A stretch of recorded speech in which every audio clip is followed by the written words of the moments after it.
when I was 13, I was like, I completely changed her world around. I thought that this would be my life. This uncomfortable feeling and this hiding and this, like, the staring from other people would continue forever.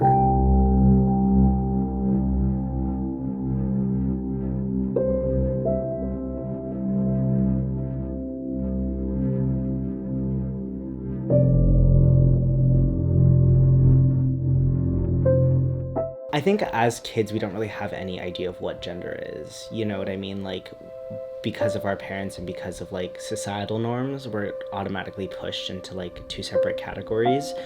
But in itself, like, kids don't care. You know, I don't think I even thought about gender really until I was probably like 8 or 9. In 7th grade/8th grade, I was kind of confused and I felt like something was wrong. But when I would tell adults that, it was definitely like, oh, this just happens when it's your age. Because it truly does. Because that's kind of the time where I think everyone's kind of in like a transition period where, you know, you're trying to discover yourself. And I think that that kind of spurred like me coming out and realizing that something was a little bit wrong. Once you kind of realize what you are in regards to gender, sexuality, anything on that spectrum, after you realize it, it's no longer a matter of like, you can't unrealize it. There's no way to describe it, but I think every, you know, LGBT or queer person kind of knows that same feeling. It's very gut-wrenching, but also euphoric at the same time. Like, I remember that first day after I had kind of come out and like the counselors told my teachers and I kind of started telling people, it was like this feeling of like release.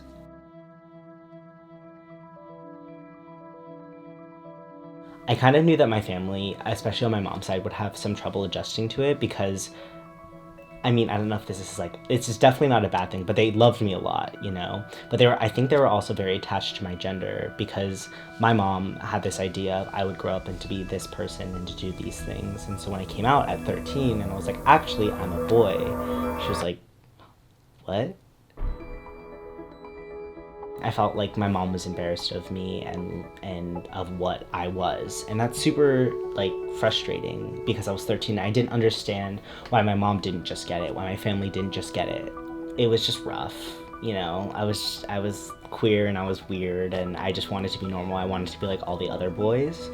And as I entered high school, I kind of came in with that mentality. I stopped doing drama. I didn't do the musical, which was a shock to my family, and they were super bummed out about it. But I was like, no, like, people like me don't belong in theater. Like, that was my biggest thing. Sophomore year, I knew that I wanted to do the musical because I saw all the things that I was missing out on. So I auditioned for the musical, I got in. And so after I got back into drama is when I kind of realized that, like, I could be my own person. As soon as I started testosterone, I felt truly affirmed in my own gender, and I felt like I could stop putting on this mask. It was game changing. I was a very irritable person before, and as soon as I started testosterone, I just became a lot more relaxed, a lot more comfortable. I stopped having as many problems with like family and my mom, which was really good. In April, I got top surgery, which was really cool because I was binding my chest. So I was having a lot of chest pains and dealing with a lot of like top dysphoria. So after I got top surgery, I was like, I'm ready to take this on. After I fully recovered, I lost quite a bit of weight. And I stopped trying to be, again, this person that I wasn't. This past like 3 or 4 months, I've surrounded myself with more like queer people, and it's just been very like reaffirming to my identity, surrounding myself with people who are like me. And I don't think I was realizing that I was missing that until I had it.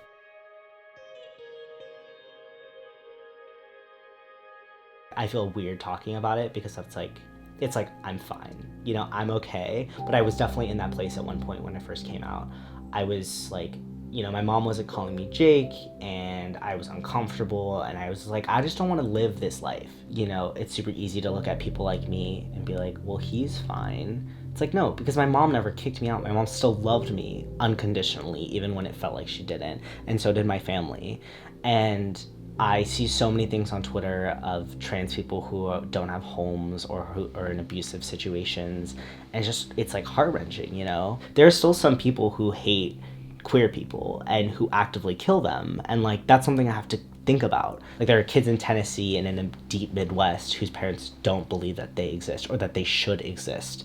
And that's terrifying to me. I don't associate myself with people who don't agree with trans people, because that means you don't agree with my existence. I thought that my life would be rooted completely in the fact that I was trans, because it felt like the biggest thing in my life. Gender is such a weird thing and something that I can't even begin to comprehend or understand. I think any trans person can acknowledge that you really go through a lot of different phases of trying to be yourself, but once you get there, or once you get to a place that you're comfortable with, it's like it's like no other feeling. It's just pure euphoria, and it's really gonna be okay.